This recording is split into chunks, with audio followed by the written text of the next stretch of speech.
Ben and Griffin, congratulations on the Tick. Thank you. Part two. Oh man, I love this show.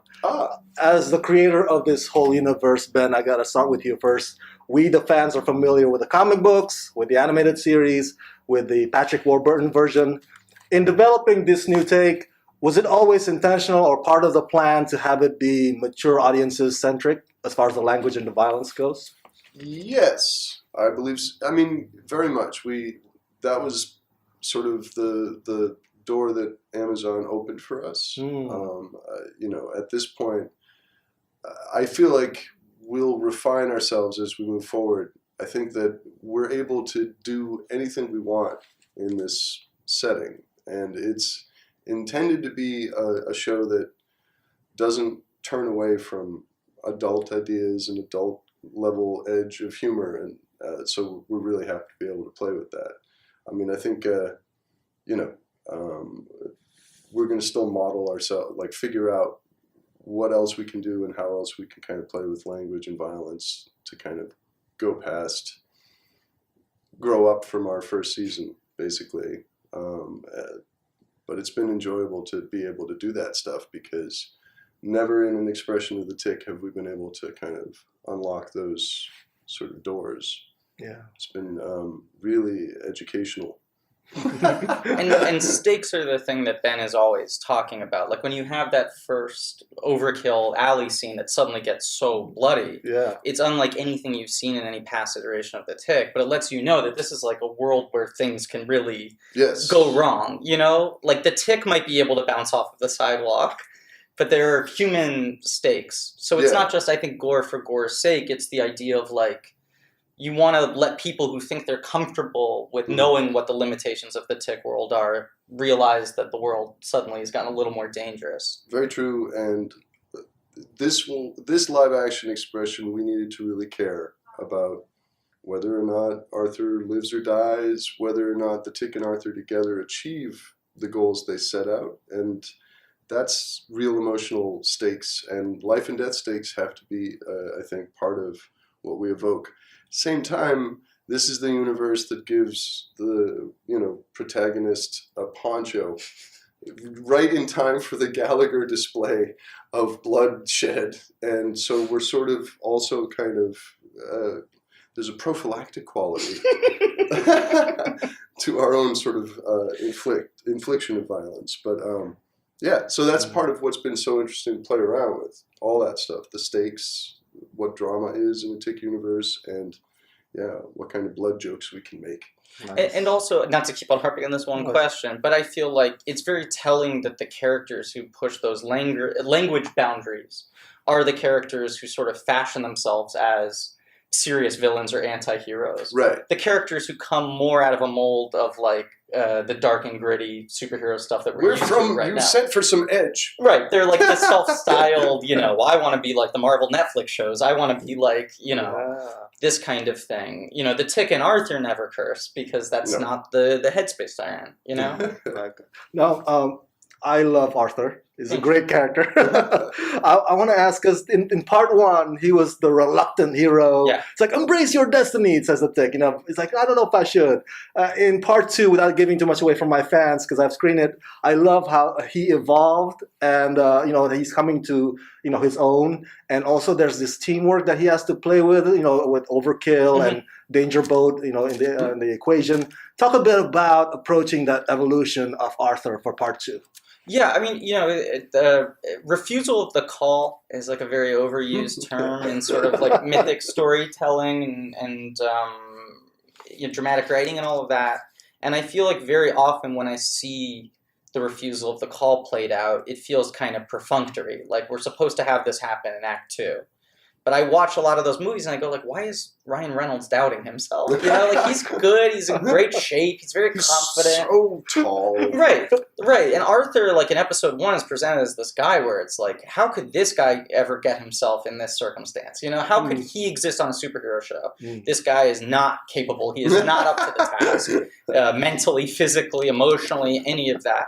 So I feel like, we did a lot of refusal of the call in the first half of the season, but you have to really put in the work to justify why he's willing to put himself on the front lines of battle in the second half of the season. And then I think it makes the interesting thing to navigate in these next 6 episodes that are coming out. He's now committed to doing this, but he still doesn't know how he's going to pull it off. Yeah. Like in a lot of movies, once they stop refusing the call, then they just kill it. Then they just got all the powers in the world, and because they are the Slayer, or whatever. Right. Now I'm the Slayer. I've stopped denying that I'm the Slayer. I shall slay. Arthur still doesn't know what to do. So I think that balance between the confidence of this is the right thing to do, I'm going to stop fighting this, and even, sort of taking on somewhat of a leadership role in terms of trying to organize all these different forces, like you were saying, to weaponize them, direct them in the right way, and try to, do some good. Part of the appeal is also, like, you can never know what his suit will do. Right. And that's a thing. He's still learning it. We can have fun with that for seasons. Yeah. Especially since it's a foreign language. Yeah. Well, although we translate it. Right. Yes. So... But we'll still have fun. Right, but sometimes we have like a practical issue with the suit as a costume that Griffin, the actor, was wearing. And I'd ask Ben, he'd be like, okay, we could do a rewrite. And then we'd find a way to rewrite it so the suit would be less difficult to work with. So he also wrote a real nice mulligan there. Yeah. By the way, I love Midnight. If you were to do a spin-off, make sure you do Midnight. All right, okay. Because you can never go wrong with the talking dog. And did you recognize the voice of Midnight? Yes, very famous. Yeah. That's cool. Ben, back to you. A lot of shows came back, X-Files, Will and Grace, but they never actually recast. I want to know, why is Peter the right choice to step into the foot or the shoes that Patrick played before? Right. Right. Literal shoe size. I think that it was a big part. It was just the shoes. It was a Cinderella situation. Needed a big man. Well, Patrick created a very powerful imprint with his sort of take on that role, and that's something that was sort of in our minds when we were looking for a new expression of this. I mean, one of the important things that came, and Patrick is a producer on this show and was part of the urge to get it moving again. And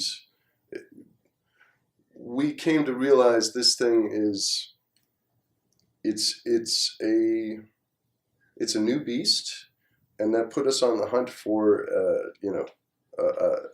a person to play the Tick. It is a very, very strange bouquet of requirements to ask a casting director to find. But once Peter's name started to circulate, basically he has such a body of work. You can just kind of look him up on YouTube, and then you'll find out that he's sort of this very gifted mimic, very gifted impressionist, and a writer and producer and director of his own comedic content in the UK. He is a real powerful comedic presence, and happens to have the dimensions physically he has everything we need, and then just coincidentally is towering. Yes. Which is just something that you needed to be coincidentally one of the things that this character has. It rules out almost every other. He has to be 6'5". He has to have big shoulders of a certain width. And so we were kind of asking the universe to provide something that was unlikely. And I can't explain. It makes this project feel like it's supposed to happen. That we have Peter, that we have Griffin, but Griffin's height, we had about 4 or 5 inches. Hey, you were lucky that I never had that growth spurt. Into your dimensions. We've said it before, but one of the first things that I praised Griffin on was his size. I think literally the first thing he said when we met was, first of all, you're just the right size. I really like the size of that guy. But I remember, I got cast before Peter did, and I think everyone's intention was to find the Tick first, but it was such a hard box to fill. And so I spent a number of weeks after I'd fought so hard to get this part, and then, relief, I'm Arthur. Great, everything's made. And I went, wait, I don't know who the Tick is. Yeah. Who are they going to get? What if it's not a good dance partner? What if we don't hit it off?